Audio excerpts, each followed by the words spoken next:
¿Sabías que algunos mutantes de Marvel pueden desarrollar una segunda mutación que lleva sus poderes mucho más allá de lo normal? Estas evoluciones ocultas, conocidas como mutaciones secundarias, han convertido a varios personajes en versiones muchísimo más peligrosas y poderosas.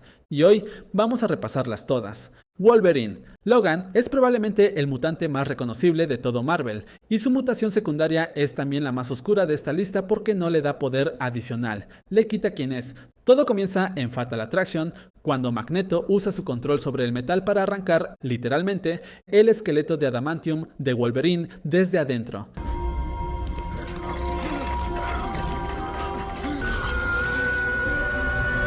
Es uno de los momentos más brutales de la historia de los X-Men, y Logan casi no sobrevive, a pesar de su increíble factor curativo. Para entender lo que pasa después, hay que tener claro un detalle del lore de Logan que mucha gente desconoce. El adamantium lo ha estado envenenando desde el primer día. Su factor curativo ha estado en una batalla constante entre reparar el daño del metal y mantenerlo vivo. Es un equilibrio brutal que su cuerpo lleva décadas sosteniendo. Cuando Magneto le arrancó el esqueleto de adamantium, ese equilibrio desapareció. Y sin el adamantium conteniendo su evolución natural, el Gen X de Logan no tuvo nada que lo frenara. Sus garras se alargaron, su fuerza y velocidad aumentaron considerablemente, sus músculos crecieron a proporciones que rompían cualquier referencia previa, pero el precio fue enorme. Logan fue perdiendo progresivamente el control de su mente, volviéndose cada vez más salvaje, hasta que básicamente dejó de ser una persona y se convirtió en un animal con garras. Esta versión era físicamente más poderosa que cualquier Logan anterior. También era una amenaza para absolutamente todos a su alrededor,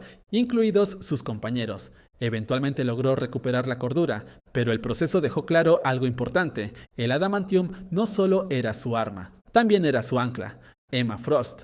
Hay mutantes cuya segunda mutación es una mejora discreta, y luego está Emma Frost, que decidió convertirse literalmente en diamante. Su mutación secundaria le permite recubrir todo su cuerpo con una piel de ese material brillante, y las implicaciones de eso van mucho más lejos de lo que parece a primera vista. En los cómics la hemos visto aguantar golpes de Hulk, absorber los rayos ópticos de Cyclops y sobrevivir una explosión directa de un celestial durmiente, aunque ese último sí le quebró el brazo. Aún así, es increíblemente difícil de tumbar, pero lo verdaderamente extraño de esta forma es lo que ocurre internamente. Por razones que la ciencia mutante todavía no termina de explicar bien, Emma no necesita comer ni beber mientras está transformada. Tampoco el frío ni el calor extremo le afectan de forma significativa en ese estado. Es básicamente un organismo completamente diferente mientras dura la transformación. Pero el precio a pagar es notable. En forma de diamante, su telepatía desaparece por completo.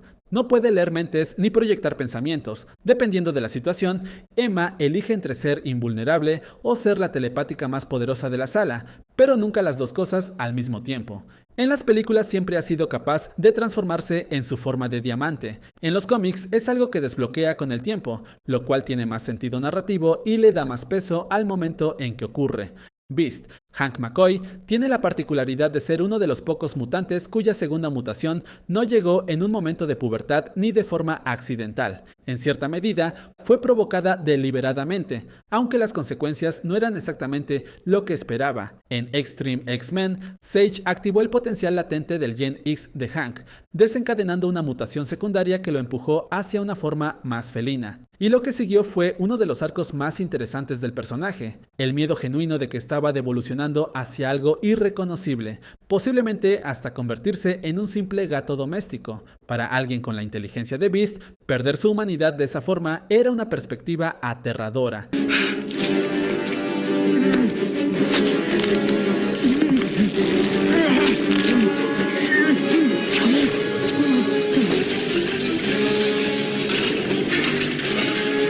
El efecto no fue solo físico, su mente también cambió, se volvió más agresiva, más instintiva, menos controlada. Ese impacto psicológico de las mutaciones secundarias sobre la personalidad es un tema que Marvel ha explorado varias veces, y el Profesor X llegó a dar una conferencia sobre ello en Johns Hopkins. Hay otra versión de esta historia donde el origen es diferente. Trabajando con el Dr. Carl Maddox, Hank aisló una hormona capaz de provocar mutaciones avanzadas y decidió experimentar consigo mismo, porque aparentemente eso nunca sale mal. En lugar de la forma felina azul, desarrolló pelaje gris por todo el cuerpo, músculos considerablemente más grandes, colmillos y un factor curativo mejorado. Esta versión se conoce como Grey Beast. En las películas el recorrido es distinto. Su mutación inicial era básicamente agilidad extrema y pies con agarre, casi como tener 4 manos. Estaba desarrollando un suero para revertir su mutación y cuando lo tomó, en lugar de volverse normal, se transformó por completo en la versión azul que todos conocen,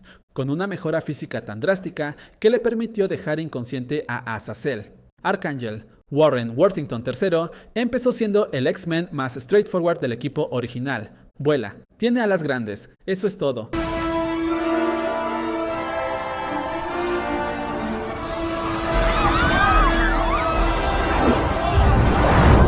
En un grupo que incluye telepatía, control del clima y manipulación molecular, Ángel era básicamente el soporte aéreo y con buena presencia. Apocalipsis se encargó de terminar con esa sencillez de forma bastante definitiva. Warren fue capturado, sometido a un proceso de modificación brutal y devuelto al mundo como Archangel. Alas metálicas afiladas como cuchillas, capaz de cortar piedra como mantequilla, personalidad más fría y violenta y un condicionamiento mental diseñado para convertirlo en arma de Apocalipsis.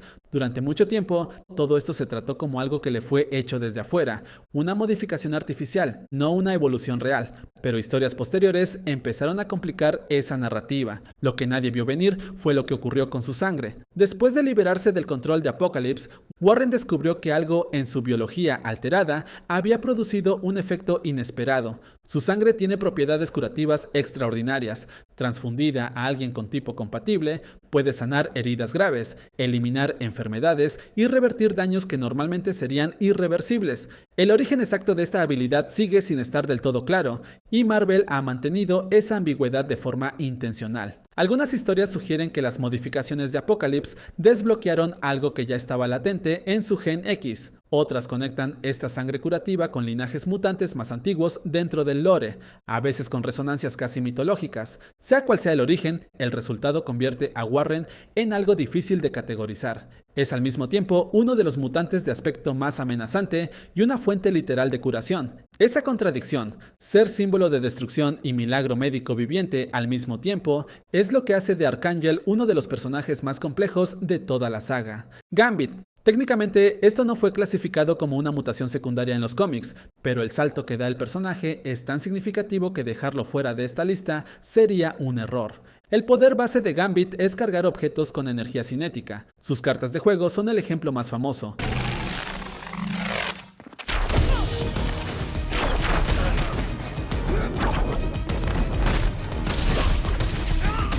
Pero puede hacerlo con prácticamente cualquier cosa. Objetos pequeños de forma casi instantánea, objetos grandes con más tiempo de carga. Y en los cómics hay que añadirle otras habilidades que ya tenía de base, cierta resistencia a la telepatía, un factor curativo modesto, agilidad avanzada y una capacidad de encantamiento que funciona de forma casi sobrenatural sobre las personas. El momento que cambia todo llega en X-Men 2004. Una de sus cartas explota directamente en su cara y le cuesta la visión. No es exactamente el momento más glorioso de su historia, pero lo que ocurrió después es lo que importa. Poco después de perder la vista, Gambit desarrolló la capacidad de ver eventos futuros a través de sus cartas. No es que puede ver con quién se casará una persona, sino algo más preciso y útil en combate. Los próximos movimientos de una persona, sus intenciones inmediatas, la dirección que va a tomar una situación. Perdió un sentido y a cambio ganó algo que ningún otro mutante tiene de esa forma. Iceman. Bobby Drake es probablemente el mutante más subestimado de toda la historia de los X-Men, y hay una razón muy concreta para eso.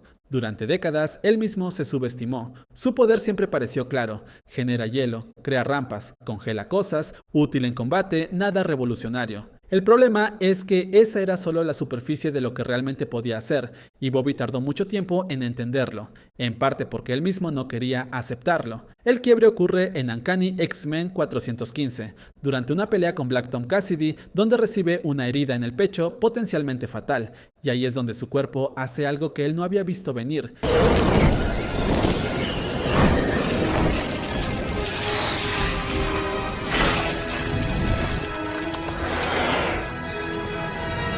empieza a recubrirse de hielo de forma autónoma para sobrevivir. En las películas esto simplemente ocurre como un desbloqueo.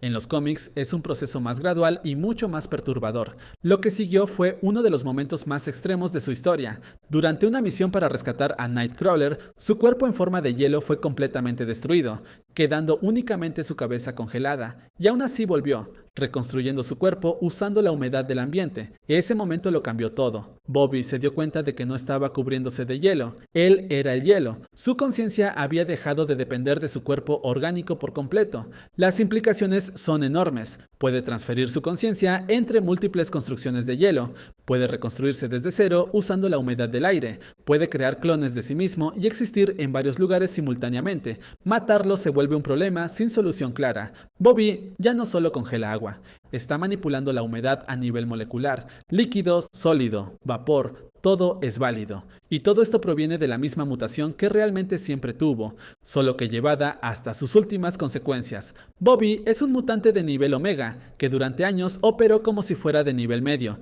y esa brecha entre lo que era y lo que creía ser es uno de los arcos más interesantes que los X-Men han producido. Kitty Pryde. Shadowcat es uno de esos personajes que en papel suena más limitado de lo que realmente es. Puede atravesar cualquier materia sólida, interferir con sistemas electrónicos al hacerlo y esquivar prácticamente cualquier ataque físico. Útil, elegante, sin efectos secundarios. Aunque no es tan útil como parece cuando quien te persigue tampoco le es problema atravesar materia.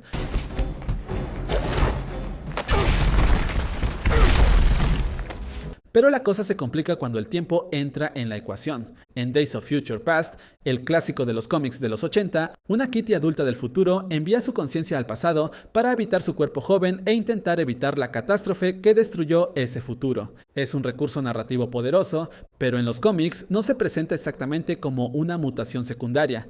Es más una solución de emergencia diseñada por los X-Men sobrevivientes que una habilidad que Kitty desarrolló de forma natural. La película de 2014 cambia las reglas completamente. En esa versión, Kitty puede enviar activamente la conciencia de otras personas a sus cuerpos del pasado, y esa habilidad funciona de forma repetible y controlada. Así es como Wolverine termina en los años 70. El resultado es un personaje que vive en una zona gris interesante. En los cómics, su mutación secundaria es debatible. En las películas, es un poder completamente nuevo y funcional. Ninguna de las dos versiones es incorrecta. Simplemente son interpretaciones distintas de lo que el Gen X puede hacer con la misma persona.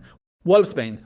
Rane Sinclair puede transformarse en lobo o en una forma híbrida entre humana y animal, lo cual, considerando que su nombre proviene de la planta que supuestamente es venenosa para los lobos, tiene una ironía bastante curiosa. Sus poderes base de licántropo vienen con el paquete completo. Fuerza aumentada, velocidad, garras, colmillos y sentidos afinados muy por encima de cualquier humano. En combate es peligrosa, pero el aspecto más complicado de Wolfsbane nunca fue físico. Durante la mayor parte de su vida, Ragnar vivió sus transformaciones como una carga. Sus poderes estaban profundamente conectados con su trauma, su miedo y el rechazo hacia sí misma. Cada transformación era también una batalla interna entre su identidad humana y sus instintos animales. Ese conflicto no fue un detalle menor en su historia, fue el núcleo de su personaje durante años. Su mutación secundaria llegó mucho más tarde, y de la forma menos natural posible, a través de una sustancia llamada Motherbind, diseñada artificialmente para activar o amplificar habilidades mutantes. En el caso de Rane, el resultado fue radical. En lugar de transformarse en un solo lobo, ahora puede dividirse en una manada de 5 lobos más pequeños, cada uno operando de forma independiente en el mundo físico, pero todos compartiendo la misma conciencia. Ragnar ve a través de sus 5 pares de ojos al mismo tiempo, piensa a través de 5 mentes y los controla simultáneamente. En términos de combate, las ventajas son evidentes. Puede rodear enemigos, cubrir grandes áreas y seguir activa aunque eliminen uno o varios de sus cuerpos. Individualmente cada lobo es más débil que su forma completa original, pero como unidad compensan con creces esa diferencia. Pero lo más inquietante de esta mutación no es el poder en sí, es lo que le hace a su identidad. Ragnar ya llevaba años luchando por saber quién era entre su lado humano y su lado animal. Ahora su sentido de sí misma se fragmenta literalmente entre 5 cuerpos distintos. Es una mejora de poder que al mismo tiempo multiplica por 5 el mismo conflicto interno que la ha definido toda su vida. James Hudson. Este es uno de esos personajes que la mayoría de los fans fuera de los cómics no conoce. James es hijo de Wolverine y Magda Lancer en el universo Ultimate. Sí, Logan efectivamente tuvo un hijo en esa continuidad, probablemente no lo viste venir. Forma parte de los nuevos X-Men de Kitty Pryde, aunque casi todo el mundo simplemente lo llama Jimmy. Genéticamente heredó bastante de su padre, garras retráctiles y un factor curativo tan potente que prácticamente lo hace indestructible en combate. Ya con eso tendría suficiente para destacar, pero su mutación secundaria es donde las cosas se ponen interesantes. Jimmy puede segregar una sustancia metálica orgánica desde su propio cuerpo, cubriéndose completamente con ella en lo que se conoce como conversión osteometálica. El resultado práctico es que además de curarse de casi cualquier cosa, tiene una resistencia física brutal. Y sí, también puede cubrir sus garras con ese material, dándole básicamente el mismo efecto que el adamantium de Wolverine, pero de origen completamente natural. Ahí está la diferencia clave con su padre. Logan tuvo que someterse a un proceso brutal para recubrir sus huesos con metal. Jimmy simplemente lo genera solo. Misma funcionalidad, pero diferente origen. Las mutaciones secundarias son uno de los conceptos más ricos que Marvel tiene a su disposición y está bastante desaprovechado. El potencial para historias interesantes ahí es enorme y apenas se ha rascado la superficie. Y hablando de mutaciones, ¿sabías que existen 6 niveles oficiales para clasificar el nivel de poder de cada mutación? No olvides darle like a este video y te espero en el siguiente video. 6 niveles de clasificación de mutantes explicados en detalle.